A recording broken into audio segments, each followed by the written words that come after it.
Hello guys, this is your friend and we are back with a new fanfic. Which is what if Naruto returned from Midgar with Kyuubi, and Tsunade held the key to his humanity. Part 1. And if you enjoy this fanfic then please press the like button and subscribe to my channel for more fanfic like this. And now let's start the fanfic. The Kyuubi was a nine-tailed demonic fox, which had the power to destroy mountains with a single swipe of its tail, could smash through the trees just as easily as one could breathe, and fueled with the desire to kill everything in its path while destroying all that stood in its way. Right now the village hidden in the leaf was standing in its way. Its shinobi were standing in its way. And the Yondaime Hokage of the leaf was standing in his way. With a child in his arms. The most powerful of demon lords saw this with anger, as he found this to be insulting to his demonic pride, and the very notion of a mere child having the power to defeat him was almost laughable if it wasn't so insulting to the fox. The Kyuubi wasn't looking to see something laughable at the moment, but rather destroy all that the people of the leaf held dear, and right now these two were a pretty good start. Prepare to die, puny human, said Kyuubi, as he saw the Yondaime on the giant toad boss Gamabunta, and saw the blonde-haired man look down at the blonde-haired boy with grave-looking eyes. Forgive me, son, for what I must do. Forgive me, Naruto, said the Yondaime, as he now kissed his son right on the forehead, and began making seals to prepare the boy for a life of burden despite his wish to have the boy seen as a hero. The Yondaime was so caught up in this act of selflessness in sacrificing his own son, he failed to notice a man hiding in wait with interest in what was going to happen, and had some idea of what was about to happen. The figure's name was Zeon, a very powerful soldier commander of the Shinra Corporation, and at the moment out of his own world. Quite literally. Zeon didn't know how it happened, but it was clear that his Wutai foes had done it to get rid of him in a more permanent fashion, and even then they failed miserably in trying to end his life. Still, the place he had landed was quite interesting unto itself, as the thriving life around him that was nature seemed to be in a mass abundance here unlike in Midgar back home, and while this had no form of influence on him, it seemed rather nice. In a strange creepy way. Fortunately for me, my would-be banishers didn't complete what they did, and I sense a means to return home. However, there is time to watch, and observe this little marvel of a moment, thought Zeon, as he watched with anticipation, and saw the blonde-haired man in robes call out something after finishing his hand signs to summon the one being that Zeon was not one to cross so lightly given his slightly weakened condition. Discretion was the better part of valor. Besides, it wasn't like the Shinigami wanted his soul at the moment, and judging by the way things were going, the boy was going to have quite the house guest. It wasn't long before the Kyuubi in all its defiance, however fruitless it was, fell to the stronger grip of the death god pulling it into the body of the little boy, and seeing the man make seals all along the child's body. Soon after doing so, the Shinigami left with its prize, a man's body now soulless for that very same reason, falling down on his back, and the cry of a child filled the night. Walking towards the crying child, Zeon knelt down, and examined the boy to find faint whisker-like birthmarks of all things on his face. Zeon suspected this was a side effect of such a sealing, which meant that the instant people came here, they would know what happened to the fox, and would know that it was still alive in the boy. Then the cold reality of humanity's true nature would settle in on things they do not truly understand and wish for the child to be killed if not have a life of misery. Even now Zeon could see this child had such potential inside of him, and even then it was apparent before the sealing of the fox. Now the child had godlike potential that would be stunted out of the fears of the village fearing a second coming of the fox that would be a self-fulfilling prophecy if they had their way of doing things. He couldn't allow that. Picking up the crying child, now remembering the blonde's name was simply Naruto, the soldier commander sensed people coming his way hearing the child's crying. With a quick sleeping spell, the boy was silenced if only for a time, and Zeon needed to find out how to get home while at the same time needing to stay away from these Wutai carbon copies in the area coming this way. Vanishing quickly into the shadows, Zeon watched from a safe undetectable distance, as an aging man white robes now walking upon the battlefield of death, and had a look of sadness at the fall of his successor. Behind him were shinobi of various ranks of Junin, Chunin, and Anbu looking around the area for anything out of the ordinary. Sensei is dead, said a young man in his teens with his headband slanted down covering his one eye, as he looked down at the man, who had raised him after his father died, and taught the masked shinobi nearly everything he knew. Yes, Kakashi. He died a hero and will forever be remembered as one. Though what is troubling me is the lack of the Kyuubi's remains or the child used to defeat the demon, said the Sandame, as he frowned at the scene, and felt that the boy's disappearance was the only thing wrong with this situation. What was the boy's name? Said the man now identified for Zeon as Kakashi. Naruto. Uzumaki Naruto, said the Sandame, as he knew the mother of the child, and was grieving for his late successor since the woman died in childbirth. If the boy was found, the Sandame would have to put him in an orphanage, and that was if the people on the councils didn't wish the child dead for what the elderly man feared the Yondaime had done. So your full name is Uzumaki Naruto, is it? Well then, my boy, I think it's time we depart this place, and show you to your brand new destiny, said Zeon, as he had found the hole needed to escape had been enlarged upon the fox's rampage, and the death god itself now made it noticeable for him now. Zeon found himself smiling at the way this now empowered boy seemed to smile when he said that, and the soldier commander knew that Naruto was going to be one of the greatest among the soldier ranks of all time. 6 years later, Midgar, the Shinra Corporation. A single figure stood in the R&D laboratory with a calm look on his face, but like many people in the world hated waiting for someone, and even more so when this person was completely beneath his rank.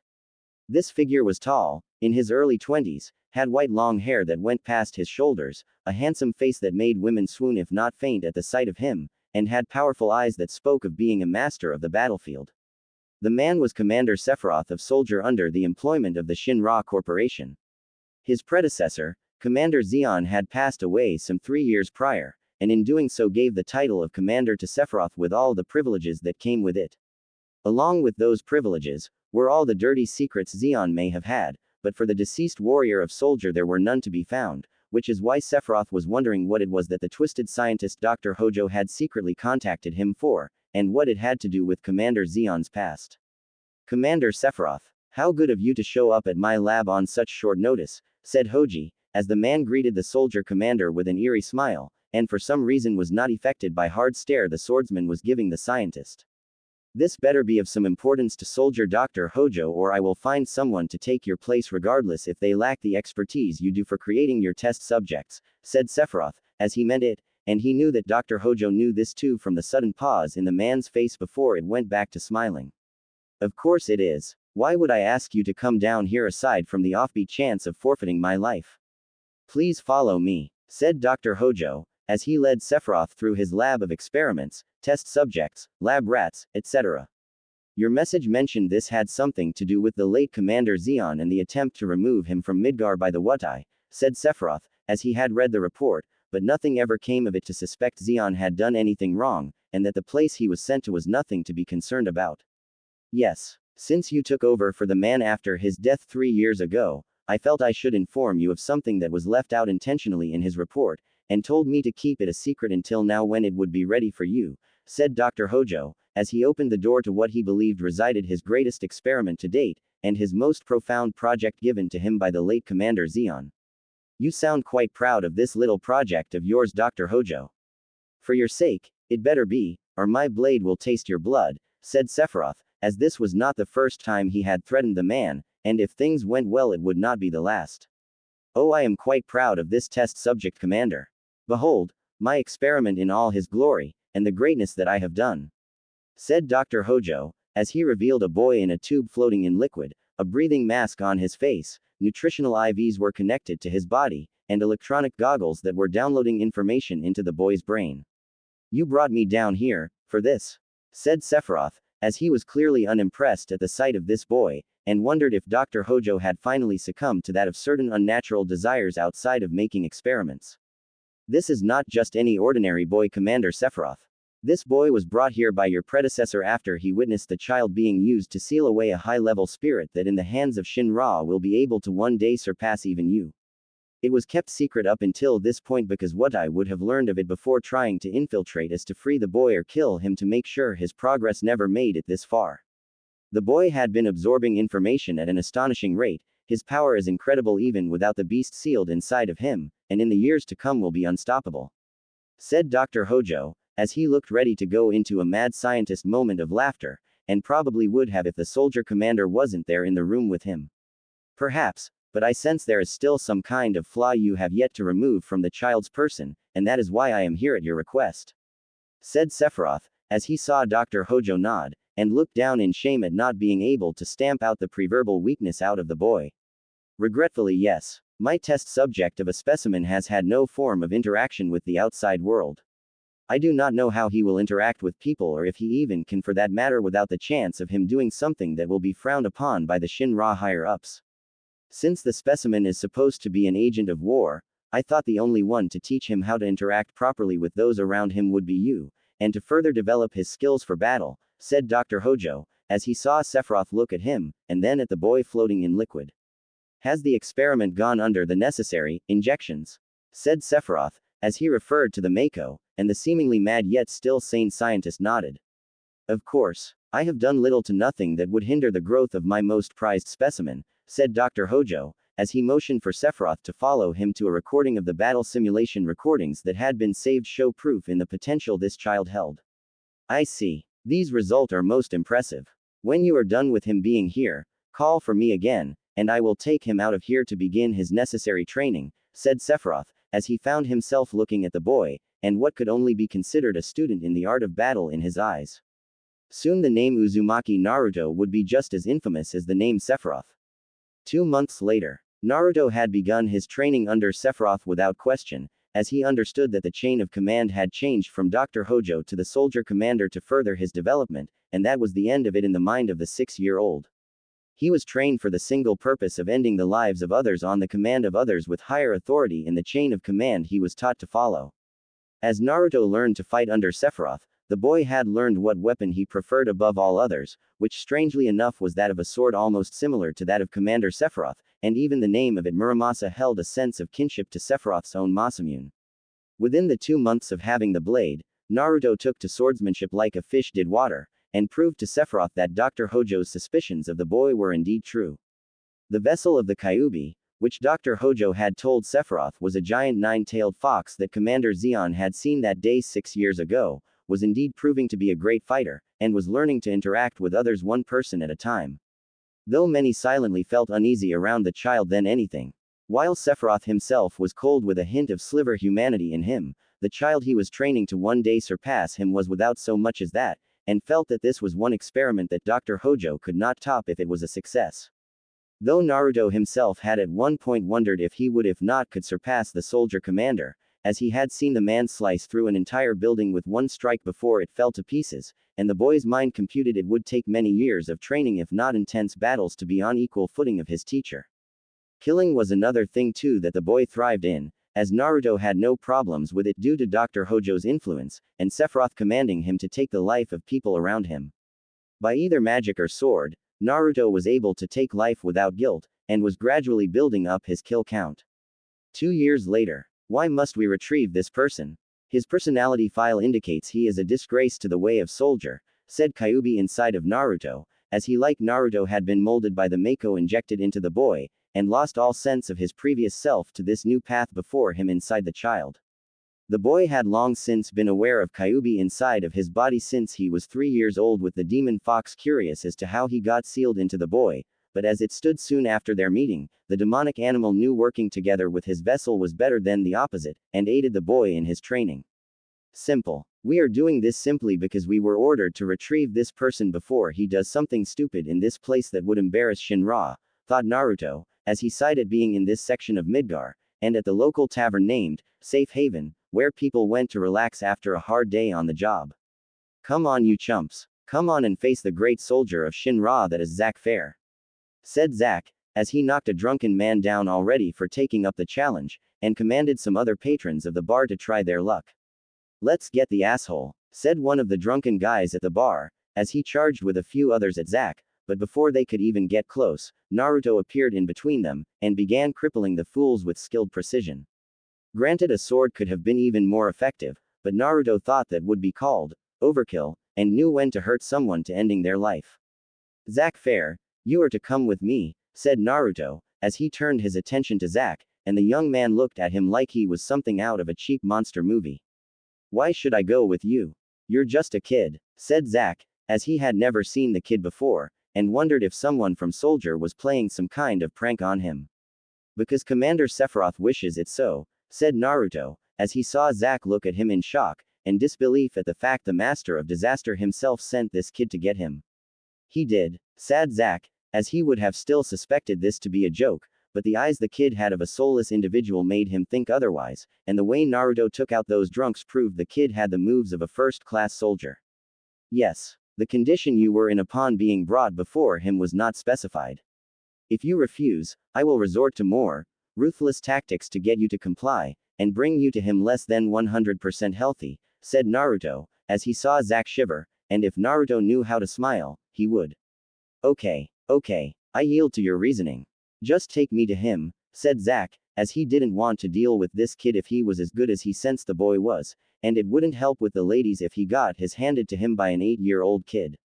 Wise decision, said Naruto, as he walked over to Zack, grabbed his arm, and the two vanished to the intended destination.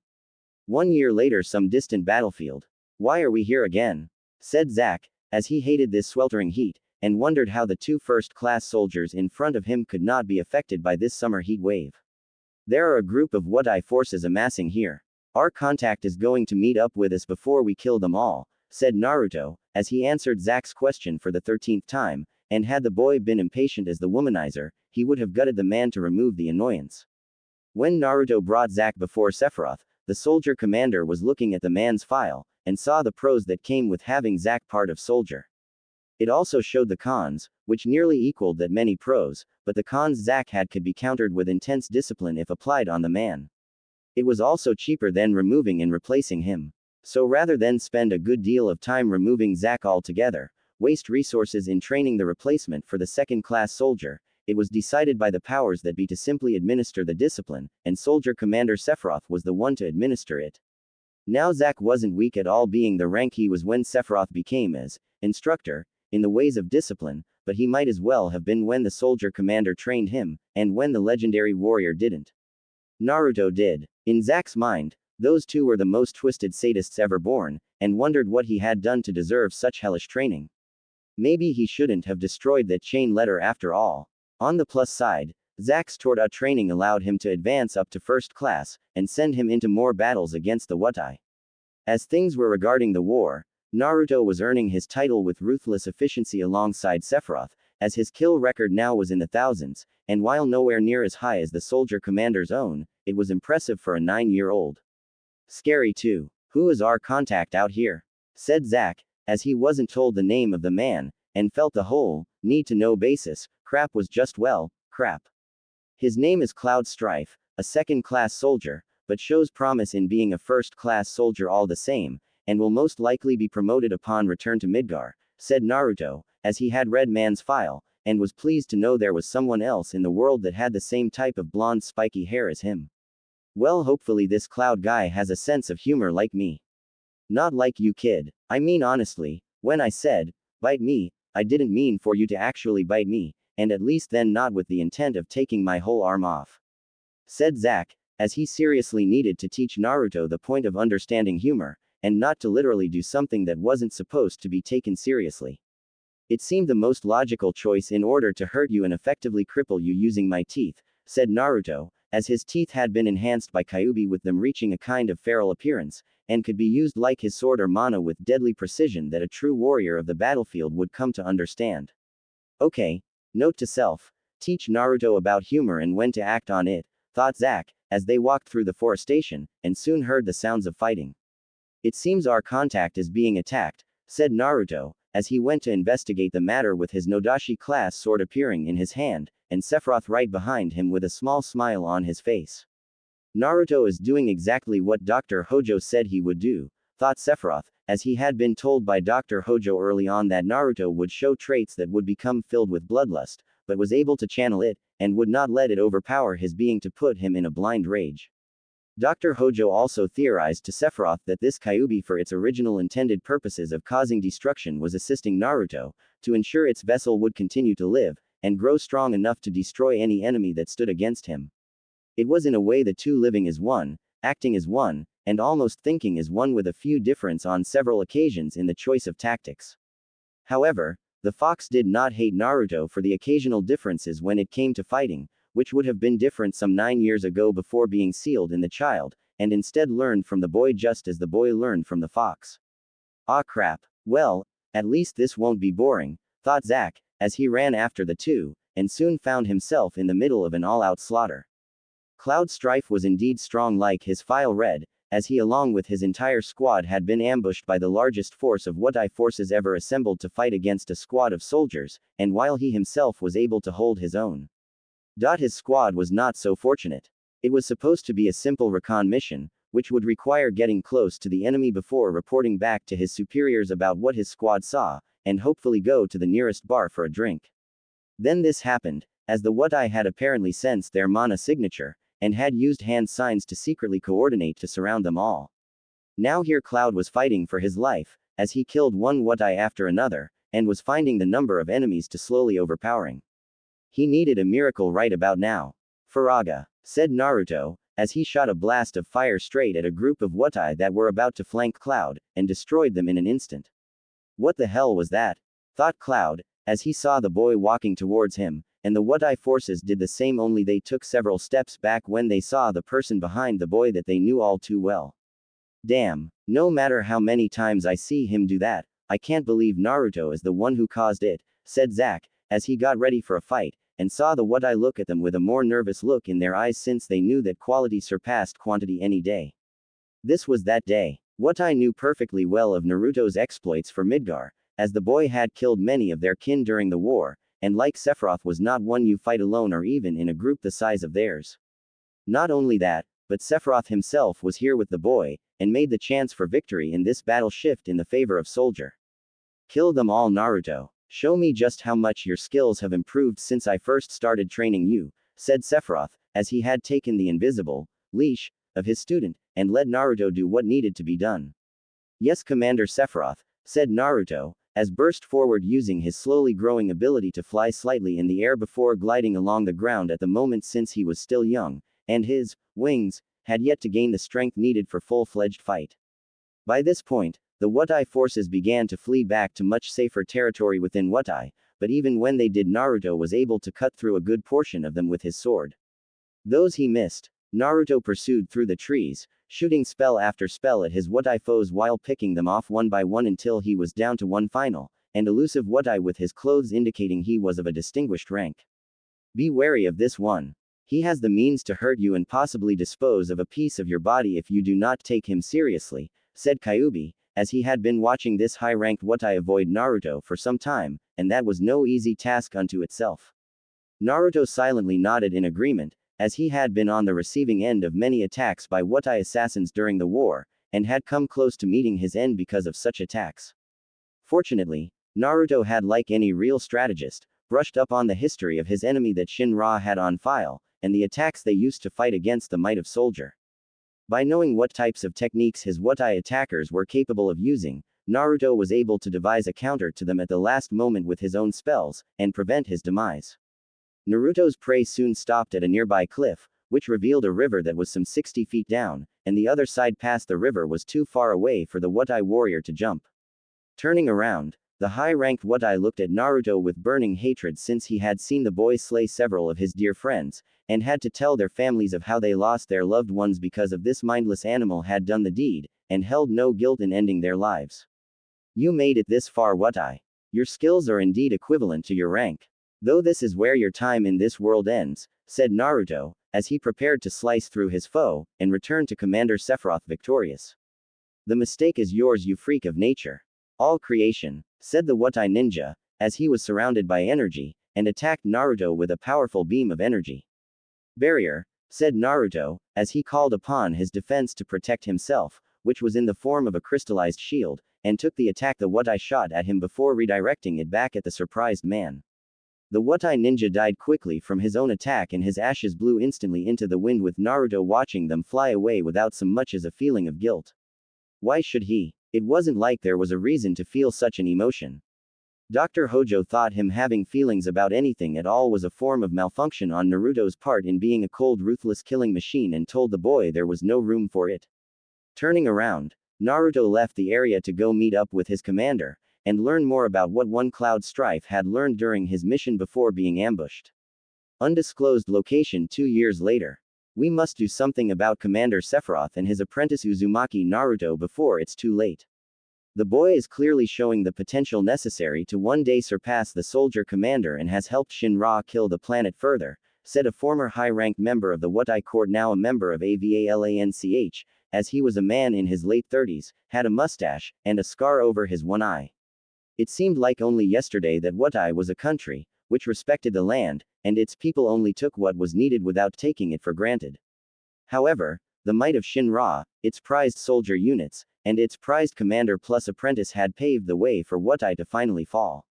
In its place, however, was the resistance organization known to many as AVALANCH, which had used attrition-based tactics to win. I agree. If things keep up the way they are, we will lose this war, and become slaves to Shinra long after they build their Mako reactors anywhere they want, said another man with his face being half burnt from a battle and had an eye patch over the eye of the side that was burned. There is a way, but it won't be easy, and it will require the sacrifice of many of our warriors if we are to succeed, said the leader of AVALANCH, and saw that they were all ready to do their part to stop Naruto before focusing on Sephiroth. What is the plan? Said the former member of the Wutai court. Village of Nibelheim. I can't believe we're heading here of all places to check out the Mako reactor. Why can't the local grunts do it? Said Zack, as he rode along in the jeep with Cloud, who elbowed him in the ribs, and glared back hard for that remark. For your information, Zack, I was once one of those local grunts, as you so eloquently put it, and it is because this is where the proverbial heart of the Shinra Corporation is, with the president herself here. Who better to make sure things are okay than us? Don't forget, we are the most powerful enforcers in Soldier, and ALAVANCH could well be planning to destroy Shinra at the source, said Cloud, as he thought of Tifa Lockhart, who was also right here in the village right now, and how he was going to ask her to be his girlfriend when this was over. Your knowledge of terrain in this place will also be crucial in detecting any creature that have popped up along with AVALANCH, said Naruto, as he was looking at everything in front of him, and with his superior eyesight was making sure nothing came out at them while in the jeep. That too, said Cloud, as he wasn't looking at things from that point of view. Really? Sure that it's not to see that girl you've been writing about in your diary? A Tifa Laka, hey, said Zack, as he put in a headlock by an angry Cloud, and was choking the life out of the dark-haired soldier. WHO said you could read my diary, yelled Cloud and began pounding his fist into Zack's skull. Ow. No one did. Ow. I'm sorry. Ow. Naruto, call off your older brother here. Ow. Said Zack, as he struggled to get out of the painful grip of Cloud's arm and fists while Naruto turned his head slightly so part of his left eye could see them. In truth, the time that went by interacting between Zack and Cloud had done wonders for the youngest soldier, since they had helped the boy warm up a bit, if only by the smallest percentage, while explaining several things to the blonde. Zack, while older than Naruto in terms of age, acted more like the little annoying brother that got on people's nerves, and Cloud acted like the older, more responsible brother with the occasional need to cause mischief every so often. As for Naruto himself, it was clear he had the maturity of all the seriousness of an older sibling wrapped up in a drill sergeant's uniform, which in this case was similar to Sephiroth's own, plus a special robes discovered while in Wutai before the end of the war known as the Advent, and could, according to Dr. Hojo upon further inspection, reduce the power of any elemental attack. Zack thought and told Naruto it made him look like a Jedi or Sith from one of the Star Wars movies he saw before Cloud slugged in the face for being stupid. We're here. The Mako reactor isn't far. We can walk to it, said Sephiroth, as he got out of the jeep, and the others followed behind him. The instant they got to the gates of the Mako reactor, they knew something was wrong, as it had been destroyed by an horde of unknown creatures, and the death about them with the guards being massacred did not show comfort either. Instantly, the soldier team of 4 drew their weapons, and walked forward to meet this foe in the hopes of securing the facility before whatever it was that caused this destruction went after the Mako reactor itself. They were instantly greeted by a 2-headed serpentine dragon coming out of the ground, with one shooting lightning and the other was shooting fire in all directions. Naruto was about to engage the creature when Sephiroth did it for him, as the soldier commander was in no mood to play with his prey, and ended the life of the dragon after stabbing it in the heart with lightning shooting from his sword, causing dragon to suffer agonizing pain before falling to the ground dead. To be sure, Naruto stabbed both dragon heads dead center in the skull, and followed his teacher further in with the other 2 picking up the rear. According to Kyuubi, that was no ordinary beast, Commander Sephiroth, and the fox along with myself suspect a trap is being laid out for us, said Naruto, as he saw the man look at him from the corner of his green eyes that danced with an unnatural light in them. I agree. Cloud, you are with me, and Zack will follow you, Naruto. Kill whoever resists, but capture any that may hold information on Avalanche, and make sure they are not too badly damaged for future interrogation, said Sephiroth, as he walked off with Cloud behind him, and Zack was behind Naruto with his trusty Buster sword in hand. Lead the way, O wise Jedi Master, said Zack in a mocking voice before Naruto turned to him with a look of delivering pain to the soldier in the nearby future. After this is over, I'm going to make it impossible for you to be with women, and have the means sire children, said Naruto, as he walked off to another section of the Mako reactor with Zack going pale before laughing. Great joke, Naruto. I almost believed you would do that. You were joking, right? Right. Hey man, that's not funny, said Zack, as he ran after Naruto, and began trying to sweet-talk the blonde into sparing his manhood from being destroyed. 20 minutes later, Naruto watched with a bored expression, as he along with Zack were soon surrounded by a group of some 25 Wutai ninjas all wearing their traditional clothes, and weapons they used against soldier in the past. Zack has his back to the blondes, as he got ready for a fight, and saw that most of their enemies were focused entirely on the blonde. What was he, chopped liver? Your time has come, Uzumaki Naruto. We will remove you from this world and prevent your commander from one day passing on his title to you, said the Wutai commander, as he readied his sword, and the others prepared to attack. Such pathetic excuse for bravado to hide your fear of the impending death that awaits you, said Naruto, as he saw Zack looking around at his enemies, and then at his partner in crime. Hey Naruto, you don't mind if help you in this, right? Said Zack, as he saw Naruto's lips twitch slightly, and the dark-haired soldier knew that was the boy's way of smiling. God, how Zack hated Naruto's creepy way of smiling. I don't. Why don't you shake things up a bit, said Naruto, as he saw Zack smirk, and turned to face his half of the Wutai forces. Sure thing, buddy. Quake, said Zack, as he stomped his foot down hard after mana surrounded his body, and the ground around him began to shake before making the Wutai collapse through the ground beneath them while Naruto engaged those in front of him. The Wutai were skilled fighters, that much Naruto would concede about them, as they fought him despite being weak against his power, and met their ends with honor. The blonde Uzumaki was down to the last two Wutai in front of him when one took out a round metal object and threw it on the ground before unleashed a blinding flash that made Naruto close his eyes. Seeing his chance to put their plan into action, the Wutai warrior who threw the object got behind Naruto, and attempted to slay him with his spear. However, just because Naruto was temporarily blinded did not mean his other senses had been disabled, and sensed his enemy behind him before dodging the attack aimed at his spine to counter it with a thrust of his own. The blade hit straight and true right into the Wutai's skull before Naruto pulled out to let the spray of blood cover the area around him. At this point, Naruto's vision was back to normal from what the Kyuubi had informed him, and opened his eyes to see Zack taking down the last Wutai on his end before turning to the boy. Naruto, behind you, said Zack, as he pointed to the last Wutai that had yet to attack, and looked to be drawing mana up for an attack the blonde had never seen before. You fell for it, you monster. The whole plan was for us to distract you long enough to perform this spell to remove you from our world. I don't know where you will go, but I know that unlike the last time this was used, you won't be returning here like that man Zeon, and your commander will just have to find someone else worthy of apprenticeship in his evil ways. Now leave us. Banishment, said the Wutai, as he completed the spell, and was rewarded for his effort with being skewered by Zack's Buster sword after the man threw it hitting the man's chest dead center. Move your Naruto, said Zack, as he saw the spell consume the boy, and instantly was gone from his sight along with that of existence in the world. Sephiroth was so going to kill him. With Naruto, time passed unknown. Naruto felt himself floating through a void of light, as things were neither down nor up, left nor right, and he wondered if this spell was taking him to the heavens, or into hell. Kyuubi was surprisingly silent in all of this, as he seemed to have been knocked out by the spell rather than dazed by it like Naruto had been, and it also felt like something else was blocking the fox. Though what exactly, Naruto did not know. Naruto soon got his answer, as an old man appeared before him, and was holding 3 orbs of materia floating in his hands. Before Naruto could ask the elderly figure any type of question that needed to be answered, the man put all 3 floating orbs inside of his body one at a time where his heart was, and smiled before sending the blonde on his way. That boy has the power to do great things. Great and terrible things with this power I've given him, as well as the power that is his own, but I know in my heart he will do what is right when the time comes, thought the elderly man, as he saw the boy head through the void to his intended destination, and hoped that his beliefs in this matter were correct. With that now done, the enigmatic elderly man turned back to watch over Midgar, to see Sephiroth learn the truth about himself, and his falling into madness.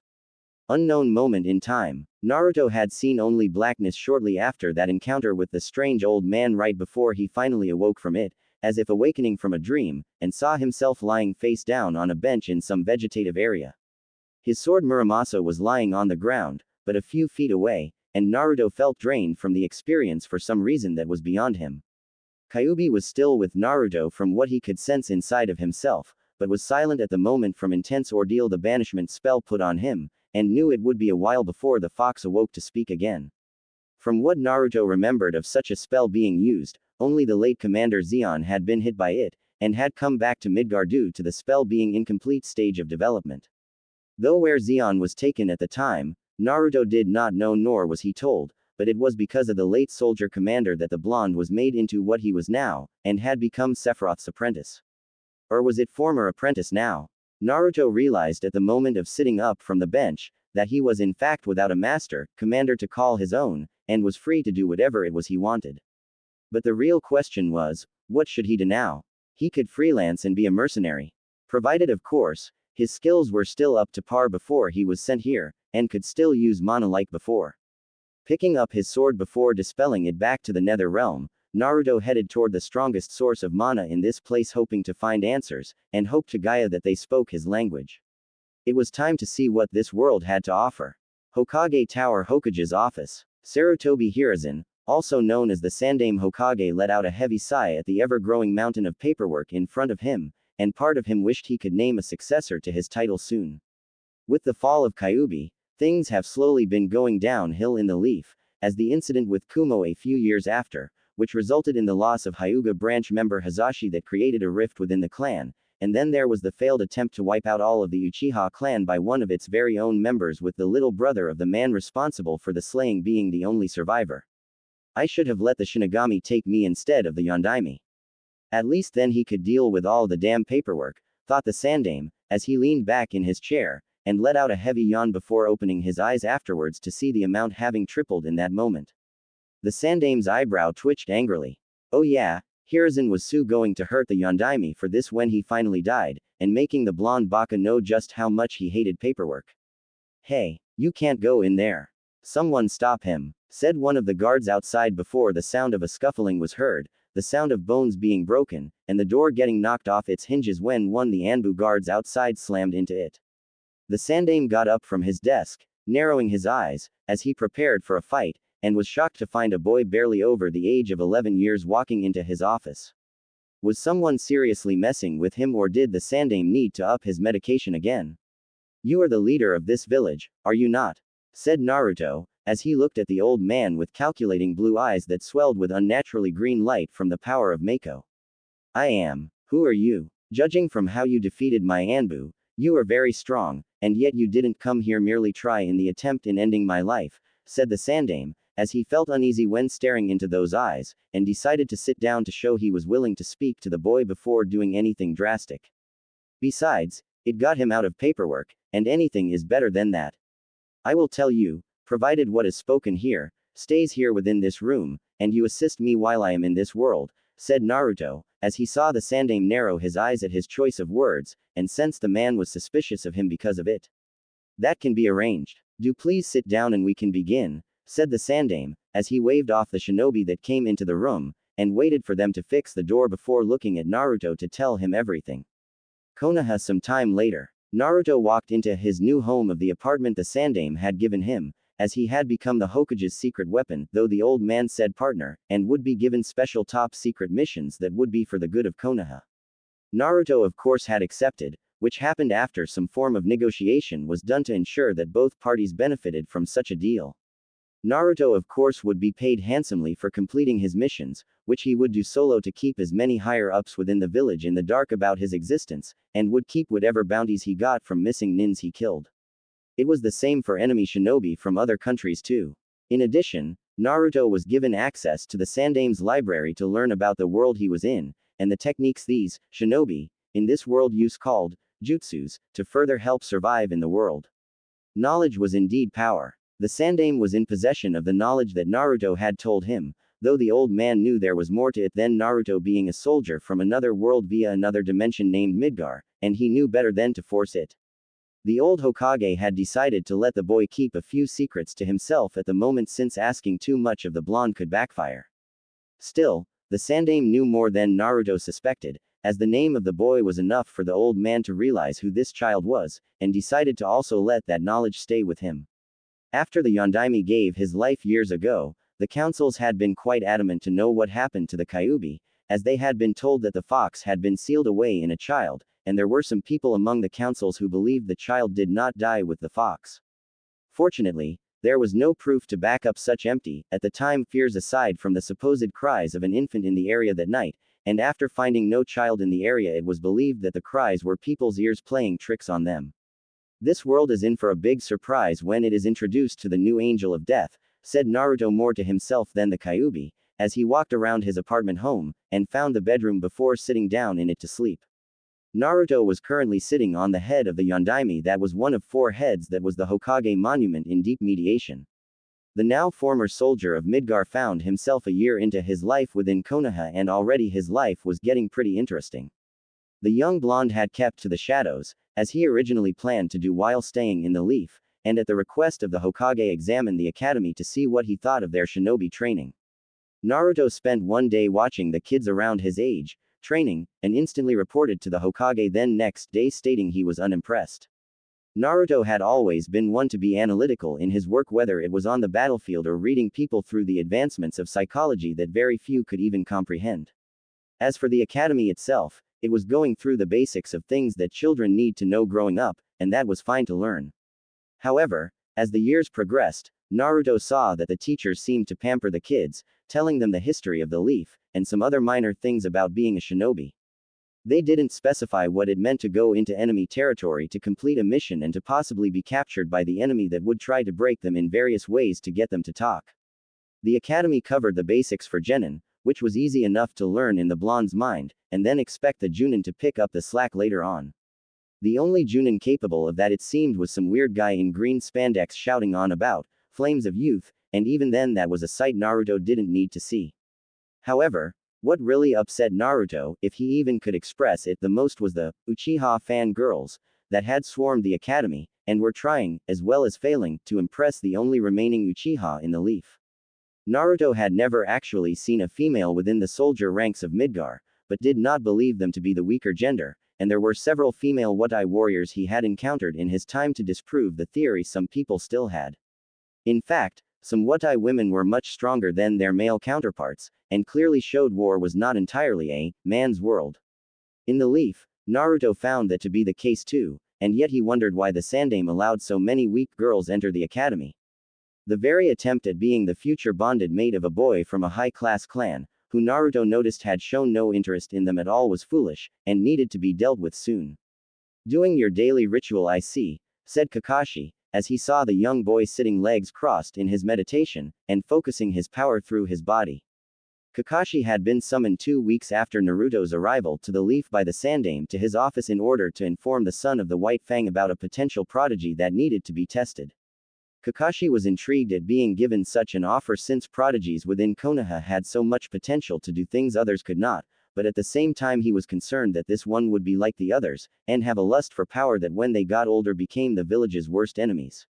However, Naruto seemed to lack that lust for power look, and was quite calm if not cold, with blue eyes that swirled with green energy that made him cautious of the boy all the same. Still, the Sandaime made the request, which the One-Eye wasn't going to refuse, and hoped to teach Naruto a thing or two about Konoha shinobi. In the end, however, it was Kakashi who learned a thing or two about Naruto, and one simple fact that was beaten quite literally into him that day they sparred.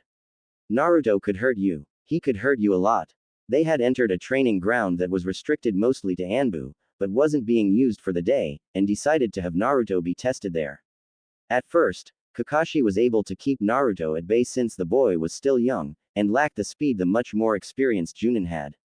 The boy wasn't slow per se, as Naruto had a speed that was easily mid-Chunin, but he might as well have been compared to Kakashi's speed, and the fight would have ended sooner had Naruto not used 2 things against him. The boy's apparent magic for one in the near Tsunade level strength that broke nearly all of the Junin's bones upon impact being number 2. Naruto had instantly come to the conclusion from the beginning of the spar that his speed was no match for Kakashi's and decided to counter it. Just when Kakashi was about to end the spar, Naruto called upon the time-altering spell known in Midgar as Slowaga, and upon using it made his opponent, to the Junin's horror, an easy target to hit.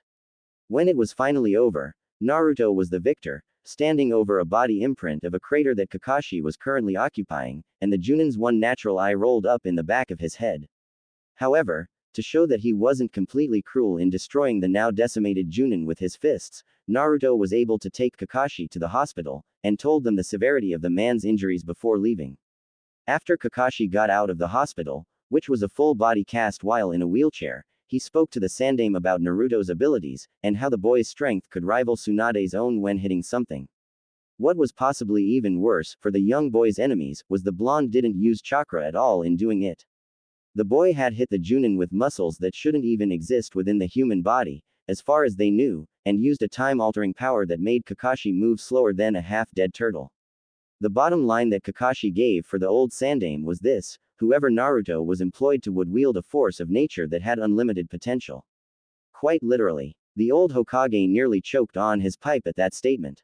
Yes. Is that a problem, Kakashi-san? Your own ritual of reading that orange book seems to cause quite an unpleasant stir among the female populace that is not healthy for you if continued. And yet you don't stop reading, said Naruto, as he opened his eyes, got off the earthly floor, and looked at Kakashi with ice-cold eyes. Touché. Though everyone is a critic about something, Naruto-kun, said Kakashi, as he had told Naruto about the choice of suffixes at the end of people's names, and what they meant depending on how one used them in a sentence. Some more than others apparently. Is there a reason why you are here to visit me? Said Naruto, as the two had become acquaintances over the course of the years since his arrival to the Leaf, and on more than one occasion asked the other for advice. I just thought I'd let you know, I will be taking on another genin team this year, and you won't see me around the village so much, said Kakashi, as he had explained to Naruto about the genin teams, and how Junin became senseis to 3-man teams for every kid that graduated, before giving them the real test. I see. Who among the so-called potentials do you have to test?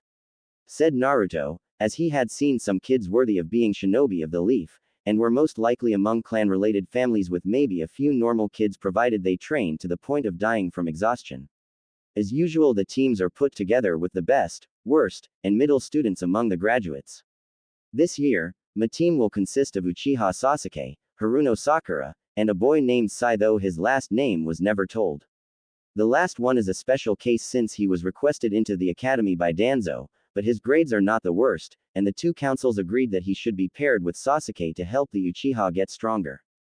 Haruno Sakura comes from a civilian family, with one of her family members being a shinobi back during the Shidaime's time, but none since then have become one, and even then her strength seems to be book smarts. Then there is Uchiha Sasuke, who you know is the last member of the Uchiha clan loyal to the Leaf, and is considered a prodigy of his graduating class like Hyuga Neji was when he graduated last year.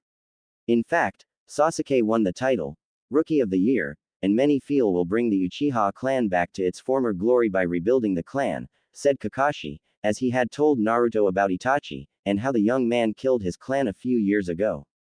Yes. Though I would be cautious of Sasuke if I were you, Kakashi-san. The spoiling of a single child can lead to a growing form of arrogance with the said child. Unless his ego is constantly fed, I sense the Uchiha will betray the village for someone else, who can feed it more than the Leaf, and that one day could be a problem, said Naruto, as the hidden threat behind his words were clear as day to Kakashi about Sasuke's future behavior, and how Naruto would kill the Uchiha should the boy decide to betray the village. I'll try to keep him check. The councils want me to work with him the most if the team passes my test so he can develop his Sharingan to its full potential, said Kakashi, as he had been ordered by the councils to pass the team regardless, and focus on the Uchiha right after since the Sharingan was the highest priority in their minds. I'm sure they will pass your test using teamwork, though the chance of them succeeding is still in the minority given how the Uchiha will not work with anyone. Haruno seems to be another fangirl like the others and the most devoted one at that. The boy Sai may be the means for the team to pass your test, but I could be wrong about that, and the only way to see what happens is to observe them, said Naruto, as he got off the ground, and began levitating off the ground much to the nervousness of Kakashi. Magic or not, man was not meant to fly unless they had wings, and right now Kakashi did not see wings on Naruto. I take it you will be watching my team, said Kakashi, as he saw the now hooded boy nod, and had look on his face that spoke of possibly finding some form of mild remote amusement in seeing his genin team try to pass. Yes, out of all the teams trying to pass, yours is the only team that borders on the 50-50 chance of the passing or failing line, and given the team itself, someone must keep an eye on them should things go wrong, said Naruto, as now began to fly off the Hokage monument into the distance, and Kakashi wondered if things were going to get out of hand. A few days later, the bell test for Genin Team number 7 had not gone according to plan like Kakashi hoped with the team learning teamwork to take the bells from him. Instead, it had become a dramatic failure with the reason for it failing was because Uchiha Sasuke wanted to do things by himself, and his biggest fangirl Haruno Sakura got into an argument with the ink-using pale-skinned boy known as Sai for calling Sasuke several vulgar names. The girl's loud screechy voice had clearly given away her position, pink hair aside, and gave Kakashi the means to take the two out before going after the Uchiha. Sasuke had tried to get one of the bells himself, even getting a chance to touch one, which was impressive in itself, but ultimately futile in the end, and was reduced to look like a headless body with the actual form of the Uchiha below the neck being stuck in the earth. And this was in the beginning of the test with several more hours to go. In the end, however, Sai had managed to work, involuntarily mind you, with Sasuke to form some kind of teamwork in the attempt of getting Kakashi's bells, but failed in the end with Sasuke being tied to the wooden post, and the other two were told not to feed him. However, Sakura, being the loyal fangirl that she was, couldn't stand by, and let her beloved starve after trying too hard to get the bells himself.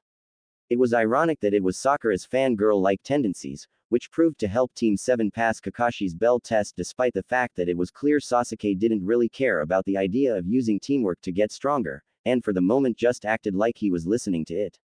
Sai was writing things down, though if he was really writing it down, or drawing something to pass the time was unknown. Sakura of course paid attention since that was what she did in class and thought this would help her win Sasuke's affection. After Kakashi left, a certain blonde boy named Uzumaki Naruto, who was currently standing on top of a tree above the team, found things had taken a surprising turn of events regarding Team 7, and had seen the chances of the team failing increased with each passing attempt. Even more surprising was the one that enabled them to pass in the very end, and it was not the one Naruto had believed would do it. Still, it was amusing nonetheless, and I have seen enough for today, thought Naruto, as he leapt off the tree to the ground silently, and stealthily onto the ground. However, before Naruto could leave the area, Sasuke along with Sai were in front of him while Sakura watched from a short distance. From the looks of things, Sasuke did not approve of someone watching him nearly fail his final test to becoming a shinobi, and wanted to make an example out of the Uzumaki. Sai was more cautious of Naruto, as he could easily tell from his time en route that the blonde was strong, and to strike out against him would be foolish. Why were you watching us? Why were you watching me? Said Sasuke, as he saw the blonde look at him with an emotionless expression, and it was getting the Uchiha's nerves since it reminded him of Itachi. Why I was watching your team is irrelevant right now, Uchiha Sasuke.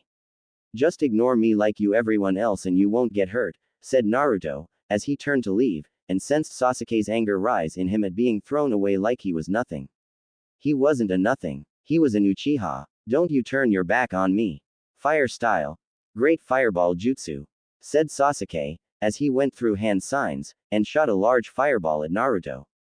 The attack appeared to hit dead on, as it wrapped around the blonde while preventing those witnessing this event from seeing if Naruto was now ashes ready to be scattered into the winds, and were surprised when a shadow appeared within the fire itself. As Naruto walked out of it, his eyes glowed with greenish energy swirling around his icy blue eyes, and made his appearance seem unearthly. Actions like that will prove to be your undoing, Uchiha Sasuke, said Naruto, as he was instantly upon Sasuke, and delivering a series of blows to the Uchiha's ribs before hitting the boy with a spin kick that sent him flying into a tree. Sasuke-kun, said Sakura, as she ran to Sasuke's side while Sai looked at Naruto in silence, though it was more out of fear than respect, and decided to not provoke the figure before him. Keep your teammate in check or his death will be on your shoulders. Your master will be displeased if you do, said Naruto before turning around and leaving while not caring to see Sai's eyes widen in shock at knowing he was a loyal subordinate of Danzo. Hokage's office 3 weeks later. You requested my presence, said Naruto, as he appeared instantly in the Hokage's office, and saw the old man looking quite serious. Meaning Naruto was getting a mission of great importance. Not that Naruto hadn't done so, as he had stopped the traitor Mizuki from stealing the Forbidden Scroll, which was in reality a fake after the blonde read the man's profile, and saw the signs of betrayal on the man. Not only that, but Naruto had intercepted an Iwa assassination suicide team attempting to infiltrate Konoha to take out a large portion of Konoha, and killed them all in a vicious manner while saving the last one from death for a short time to get information on the reason behind the attempt. Yes, at the insistence of the councils regarding Uchiha Sasuke, I sent Team 7 on a C-ranked mission to Wave Country to escort an old man visiting here from Konoha back to his home, and was under the impression they would possibly face bandits, said the old Hokage, as he handed Naruto a folder regarding the mission, and how things had changed much since the team's departure with the client. Things apparently changed and the rank of the mission went up, said Naruto, as he read the requirements for each ranked mission, and this mission was not what the client made it out to be. Yes, the client's name is Tazuna, a bridge builder in Wave Country, and is currently the biggest thorn in the side of a notorious businessman named Gato. He hired one Momochi Zabuza to take out Tazuna so he could continue to monopolize Wave Country for his own ends. As you'll see from the file I gave you, Zabuza is a missing nin from Mist, and does not work alone. The demon brothers already tried to take out Tazuna, but Kakashi stopped them before finding out the truth, and sent back a brief report of the event, said the Sandaime, as he saw Naruto looking over the file regarding Zabuza, and saw the picture of the swordsman with his followers. A member of the 7 swordsmen of the Mist, and a skilled one at that. His followers have slimmed down though since his attempt at killing the Mizukage, with the demon brothers now taken care of, that just leaves this one here next to him in this photo, said Naruto with his voice so whispery, as he put 2 of his fingers below the face of a child a few years older than him, and raised an eyebrow in wonder why this one didn't wield a sword like Zabuza. So will you take the mission? I need you to make sure that nothing happens to Team 7 from the shadows, as any team I send now to Wave Country could be damaging in the political arena for Konoha in the elemental countries, and the Leaf do not have the strength to hold off such problems, said the Sandaime, as he used Naruto only for the most delicate of situations, and this was one that would have the councils on his if anything happened to their pet Uchiha. Yes, my time in your library was most useful in understanding things about your world, and I have used it well to my advantage since then. Considered yourself covered on the political scale, said Naruto, as he closed the folder, and handed it back to the Hokage before leaving via teleportation. Wave Country 2 days later.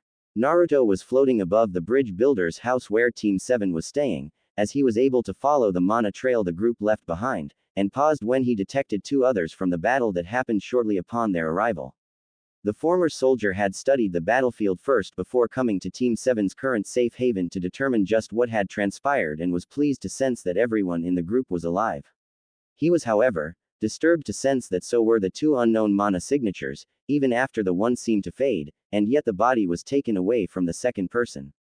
Given what Naruto knew of the life of a missing nin, it was very cutthroat way of life, and if 2 missing nin got together their loyalty did not go beyond life. No one would save a dead person unless the body still had some kind of value after death or the person wasn't actually dead like it was supposed to be. In short, Zabuza was still alive with the secondary individual no doubt protecting him until he recovered from whatever injuries he gained from the battle, and there was also the possibility that Team 7 did not get away without their own set of injuries. Which was why Naruto was currently hovering over Team 7's temporary residence. You don't know what it means to suffer. Came the shout of a boy, as he ran out of the house crying, and staring out into the large body of water before him. Shortly after the boy ran out, Kakashi followed with crutches to help him walk, and sat down next to the boy to tell him a bit about Sasuke losing his clan. It took a little work on the Junin's part, but he was confident that it would help Inari realize that his life was not the pity party he made it out to be. When Inari left, Naruto floated down silently behind Kakashi, and hovered there to make sure that no one knew he was there. You helped him get over his problem quite well, said Naruto at last, which nearly made Kakashi jump 10 feet in the air before nearly fall into the water had the blonde not caught him, and held him upright by his shoulder. Naruto, don't do that. What are you doing here in Wave anyway? Said Kakashi in a whispered tone since the boy's existence was supposed to be a secret, and he didn't need his students asking him 20 questions again. Naruto explained how he was sent by the Sandaime to be his backup, but only if it was necessary, and to be wary of Zabuza's return at a later time with his student to back him up. Kakashi suspected that was the case given how the Hunter Nin had left to destroy the body rather than destroy it right there in front of them and had his team do some chakra control exercises to help them later. I also advise you to be wary of Gato. While not physically empowered, he does have with him an army of thugs to make up for it, and is not to be ignored during the battle that is fast approaching, said Naruto, as he saw Kakashi nod at his advice, and began to walk back inside the house with his usual happy masked face on. The next morning in a nearby forest, Naruto found it strange that despite living in descent barrack dwellings of a soldier since his birth before later living in the descent-sized apartment, he would find the forest vegetation around him was quite nice, and surprisingly comforting. It seemed to bring peace to a slumbering animal in him other than the Kyuubi, who was also finding this place enjoyable, and they both wondered why they do this more. Naruto's musing along with slumber on the subject ended when a hand that was not his own touched his shoulder and stirred him awake to the land of the living.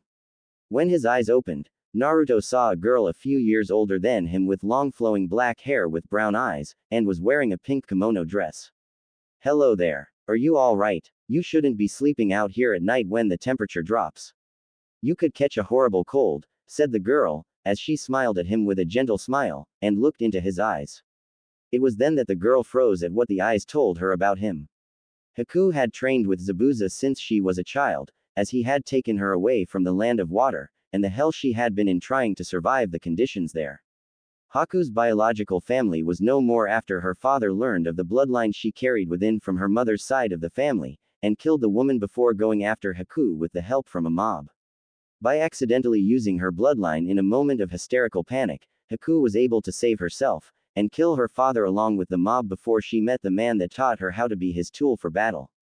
Now she was looking at someone who had seemed to be worse off than her, as he seemed to have no humanity within his very soul, and if it was there, it was buried deep within the darkness that held it. A cold, I unable of catching this disease or any other if possible, said Naruto, as he rose from the ground in a fluid motion, and began his own examination of this girl before him. Naruto was not unaware of the beauty the female species possessed, as he had seen plenty of beautiful girls within Konoha's walls, and this one before him was no exception to the word. She was what Naruto would call angelic, as the girl had that look, and the blonde had no reason to suspect that Haku was secretly an enemy of Team 7. Why are you out here? From the way you were sleeping, you must be a skilled warrior of some kind, and possibly a shinobi. Or maybe even a samurai apprentice, said Haku, as she knew that someone with Naruto's cold eyes could be one of those things, and was possibly a threat to Zabuza.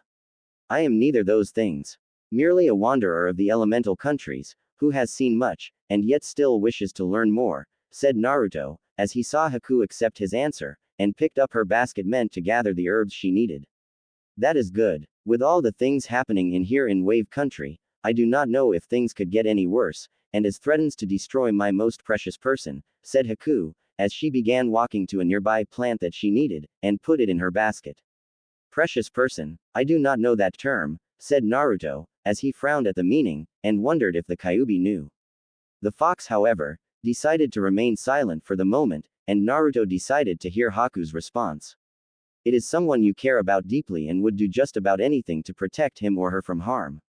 You do not have a precious person, do you? Said Haku, as she looked at him with a sad look, and could now see somewhat on the reason why he had such cold eyes. No, I do not have this person you speak of, said Naruto, as he had been following Haku through the forest area, and felt compelled to speak with her. I am sorry to hear that.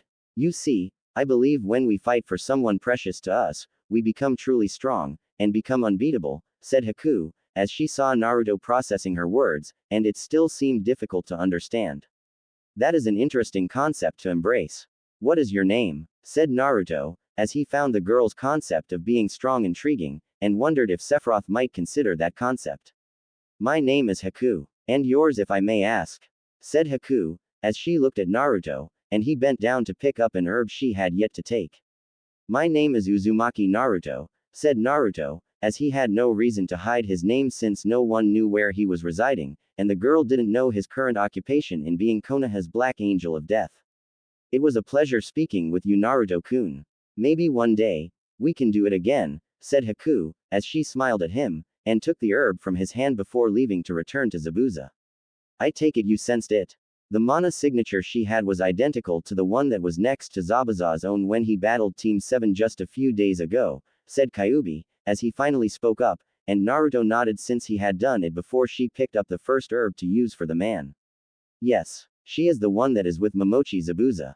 It's strange though, she has no desire to kill, yet she has been with him for some time, and was taught the arts needed to take a life, thought Naruto, as he saw Haku was masking her potential well, and suspected no one knew that she was helping Zabuza escape the hunter Nins of Mist. You are right. However, we cannot let our guard down with Haku, as I sense she is quite dangerous though she hides it well, and should not be underestimated, said Kyuubi in a calm voice, as he knew that Naruto was experiencing things that Sephiroth, or the others had yet to explain to him. However, Kyuubi felt this was something Naruto had to learn on his own, and help with his interactions with those in the world around him. Do you believe what she said is true?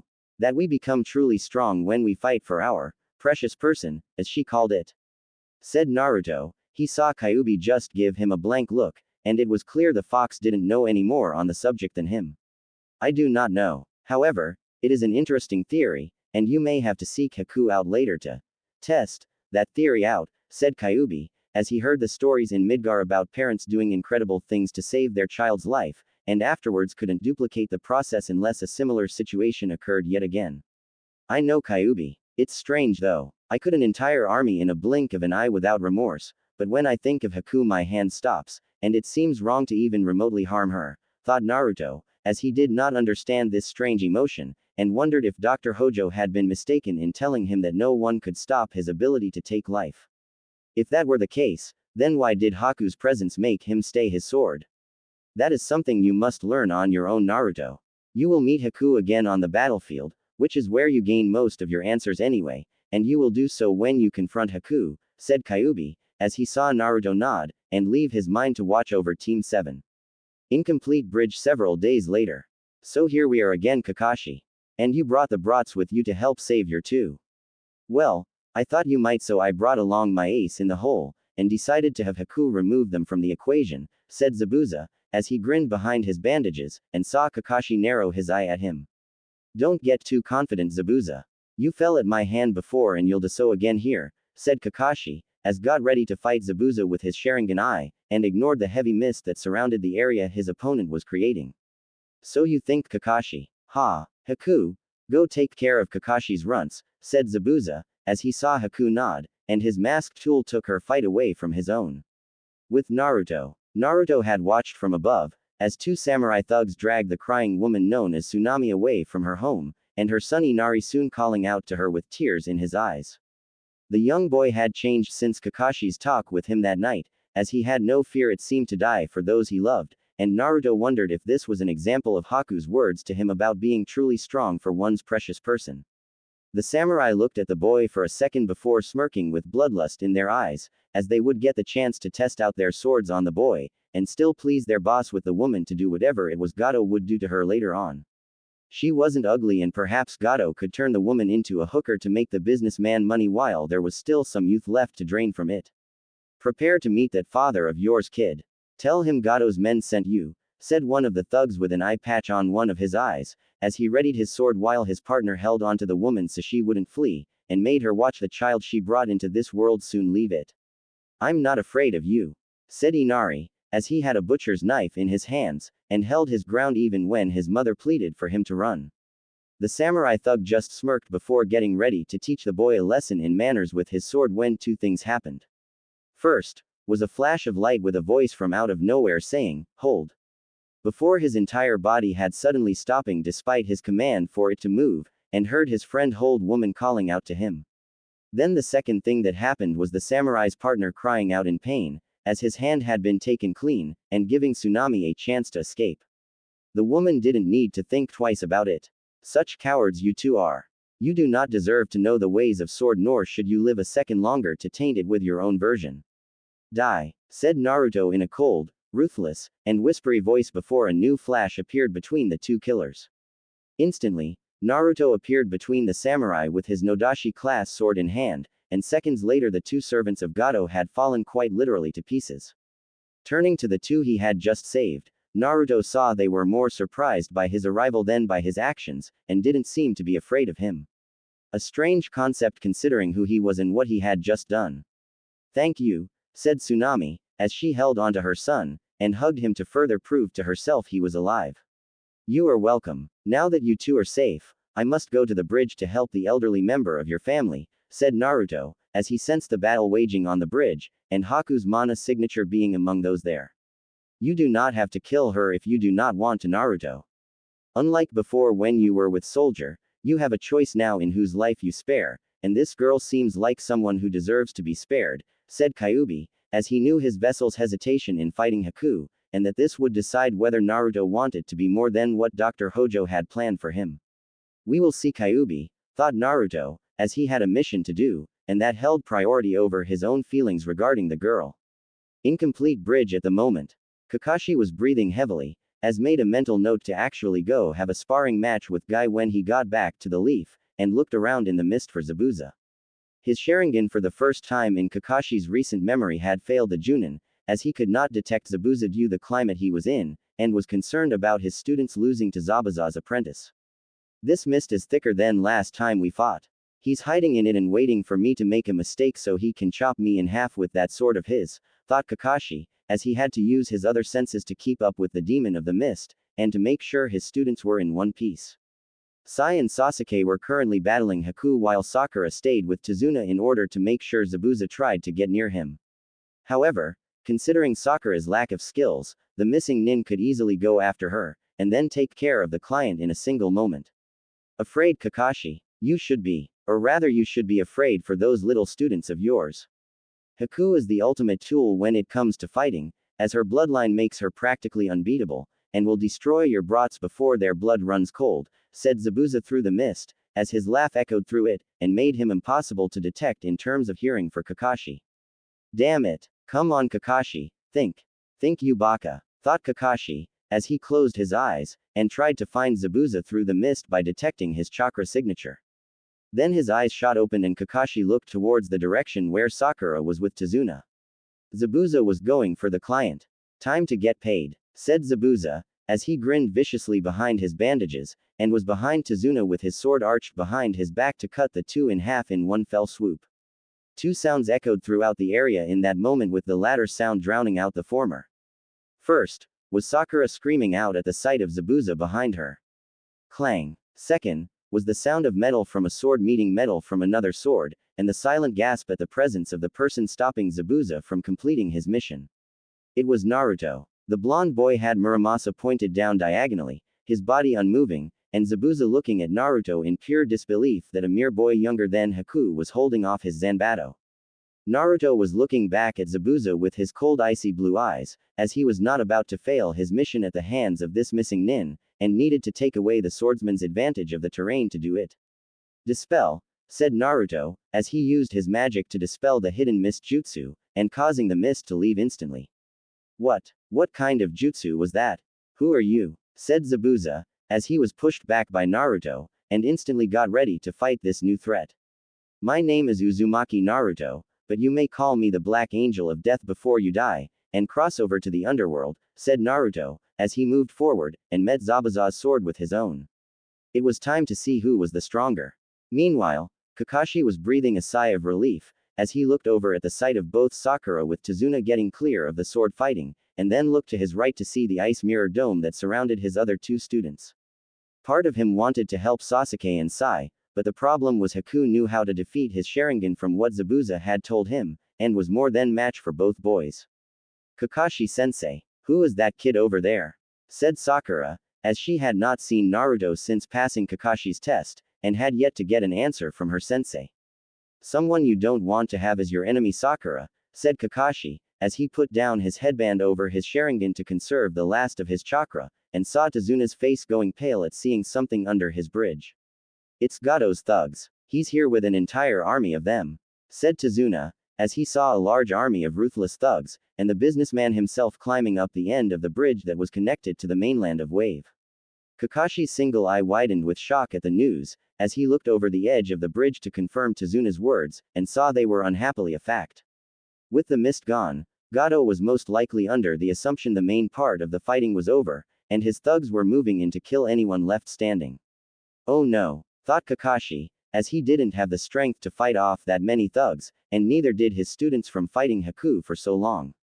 The sound of sword-piercing flesh echoed into the Leaf Junin's ears, as the man turned to the left to see Naruto had outmatched Zabuza, and knocked the missing nin's sword out of his hands. The sound that Kakashi heard, however, was Naruto's sword piercing the former mist shinobi right through the man's stomach, and then the blonde pulling his blade out to let the missing nin fall to his knees. You fought well, Momochi Zabuza. Considering your strength wasn't entirely full due to fighting Kakashi, you fought me with everything you had, and held out longer than I had anticipated. You are indeed worthy of your title as one of the 7 swordsmen of the mist, said Naruto, as he saw Zabuza cough up blood into his bandages, and his sword now piercing the bridge while being his body's support. You're not too bad yourself, kid. I don't know who you taught you, but they knew damn well you were the perfect person to teach in taking up the sword, and to take the life of others, said Zabuza, as he felt one good sign of respect deserved another, and sensed Haku was finishing up defeating those 2 Leaf Genin. You are concerned about Haku, said Naruto, as it was a statement not a fact, and the missing nin from Mist could see that the two had crossed paths before today. So you met her. And yet, you didn't end her life. Haku has that effect on people. Even now when fighting the other 2 genin from Konoha, Haku won't kill them, and will just knock them out with Senbon needles hitting certain pressure points. She's too pure to kill anyone despite what I taught her since she was a child, said Zabuza, as he didn't know why he was telling Naruto this, and it felt like he was confessing to some kind of celestial creature that would decide whether to spare the girl's life. Haku will be devastated when she finds out that you are no longer among the living. She calls you her precious person, and your death will no doubt break her spirit, said Naruto, as he saw Zabuza remove his bandages, and puke out some more blood. I trained Haku well to be my tool. Perhaps too well. Her potential far surpasses my own, which was one of the reasons I took the girl away from the mist, said Zabuza, as he recalled how Haku's eyes looked at him with admiration, how she gave it her all in every form of training he gave her, and was willing to fight by his side no matter what the odds were in front of them. Haku is also precious you too, isn't she? Said Naruto, as he could see the tears running down Zabuza's face, and the emotions for the girl the former mist nin had locked away were now reaching the surface. Yes, I've kept it locked away for so long because I thought of it as a weakness that could be used against me by my enemies. In a way, Haku was the daughter I always wanted, and I had to push her to be strong in order to secretly prove just how much I loved her like a parent would their child, said Zabuza, as he saw Naruto nod his head, and looked at the dome of ice mirrors not that far away. Now I will have to take that away from her. Not because I want to, but because it is my assigned mission to protect those around me I am ordered to protect, and kill all threats them. I do not do this out of some personal vendetta, Momochi Zabuza, and I am not taking your life out of malice, said Naruto, as he began to raise his sword over his head, and was getting ready to end Zabuza's life. Then you are the one who has to watch over Haku after I'm dead, and take care of her after this is over. Can you do that? Will you do that? Said Zabuza, as he saw Naruto pause in his sword strike, and was now thinking it over in his head. He's right. After you kill Zabuza, Haku will be devastated by this, and you will destroy her in a way no sword or spell could, said Kyuubi, as he wanted Naruto to be aware of the ramifications this would bring upon his person, and this girl was too pure a spirit to kill in the boy's mind. Yes, I will take care of Haku and do what I must in order to give her the happiness she deserves in this world, said Naruto, as he began to bring his sword down, and in one slice of his sword, took Zabuza's head off. Zabuza-sama, yelled out Haku, as her ice mirrors had shattered, and her mask had done the same when she let it fall with tears now coming down her face. Naruto did nothing at this moment, but rather watched silently, as Haku fell to her knees holding the head of her most precious person in her lap in her hands crying.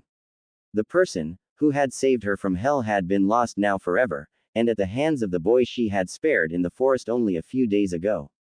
Why? Said Haku, as she looked up at Naruto, and wondered if her own mercy had been Zabuza's undoing. Because it was my mission to protect Team 7 from the shadows so they could complete their mission. With his last wish, Zabuza wanted me to take care of you, and give you the happiness you deserve, Haku, said Naruto, as he saw Haku cry further, and weeping an apology to the head of Zabuza like he could hear her. Well, isn't this a sad sight to see, said Gato, as his army of thugs had all gotten onto the bridge at this point, and were all ready to finish everyone else on the bridge off. We have uninvited guests, said Kyuubi, as he saw Naruto nod, and turned slightly to the right to see the businessman smiling like he had won a victory today. So Zabuza bought the farm and now his little tool is all alone. No matter, I wasn't going to pay him since missing Nin are such a pain in the to manage anyway, though I'm sure I can get the little could work for me in one of my brothels, and help make me some money. Maybe even the pink-haired girl after some proper tuning could be on too and have them both rake in some cash, said Gato, as he grinned at putting the girls to work, and maybe even have Zabuza's tool be of use to him in his bed after some proper training that he would place her in. We don't have the strength to fight them all, as Sakura is too frail still, and the others are out of it thanks to Haku. The old man will be killed instantly, as will I most likely, and Haku doesn't seem to have the willpower right now considering she lost Zabuza, thought Kakashi, as he looked at everyone, and then saw Naruto turn fully around before walking towards Gato with his sword almost touching the ground. You've got some big balls, kid. You think you can take all of my guys here on? After what happened here, I'm willing to bet that you don't have the strength to lift that sword of yours, and even I could take you out before going after that bitch over there that broke my arm, said Gato, as he was looking forward to teaching Haku a lesson in manners, and breaking what was left her spirit. If you're betting your life along with the lives of your employees behind you, then you Gato have lost the bet, and must pay up to losing, with your life. Said Naruto, as he had stopped some 20 feet in front of the large army the businessman had assembled, and now pointing his sword at them. What? Pay up? Ha, I don't pay up to snot-nosed kids like you. Kill him, said Gato, as he pointed at Naruto with his cane hand, and got his thugs all cheering before they froze instantly at the death-instilling aura the blonde was creating that seemed to choke the life out of everything around him. You are slime, filth. You are unfit to live in this world and I will see to it that you don't poison anything else it has to offer. Thundera, said Naruto, as he called out his spell, and the heavens above heard him with the dark storm clouds appearing in the sky before lightning struck the group before the blonde with the wrath of an angry god. The mob of thugs screamed out in pain, as their bodies were disintegrated into nothing, and only crater from the intense lightning blast was able to produce. With the fighting now officially over, Naruto put his sword away before turning to the stunned group of people behind him, but ignored most of them, and settled for the one that mattered most right now. Haku. He's really gone. Zabuza-sama is really gone, said Haku, as her voice was hollow now, and looked up at Naruto with eyes overflowing with tears. He fought like a true swordsman, Haku. You would be proud of him, as he was of you, and together we will give Zabuza the burial he deserves, said Naruto, as he stretched out his hand, and Haku looked at it before taking it to lift her off the ground. And what happens after that? Said Haku, as she had nowhere to go, and was afraid that Hunter Nin from Mist would seek her out for the bloodline she possessed. Zabuza wanted you to come with me, Haku. He entrusted me to give you a life where you could happy, and I know just the place where your bloodline won't be a negative issue, said Naruto, as he did something that shocked Haku, and made her blush a healthy shade of red. Naruto smiled. Well, it wasn't a full-fledged smile, more of smirk really, but by Naruto's standards it was a smile, and it was good enough for Haku. Then I will trust Zabuza-sama's judgment and go with you, my new master, said Haku, as she went over to Zabuza's body with Naruto, and used her powers to freeze the body once she put the head back in place. Unknown location in waves sometime later. Naruto watched, as Haku placed the sword down into the earth to mark Zabuza's grave in wave country in a private secluded place near Tsunade's home, and held onto the giant sword a second longer. There was sadness in the girl's eyes, as the full realization had set in for Haku, and said a silent goodbye to the man who raised her before standing face to face with Naruto. I am ready, Naruto-sama. I am your tool now for you to use in whatever way you see fit, said Haku, as bowed her head to him, and was surprised that he raised it with a gentle yet firm hand. You are not a tool, Haku-san. You are a person, and I will do what I must to make you see that, said Naruto, as he saw Haku's eyes brighten a bit, and then hugged him in a warm embrace while new tears flowed out of her. Only now they were tears of joy. Then I will do the same for you, Naruto-sama. I will help you become more of a person too, said Haku, as she saw the soul that was locked away by some unknown force, and vowed to help Naruto like he was doing for her. Then let's go home, said Naruto, as he held her in the embrace, and the two began to fly into the air before they disappeared like they had never there. Things kept getting interesting for Uzumaki Naruto.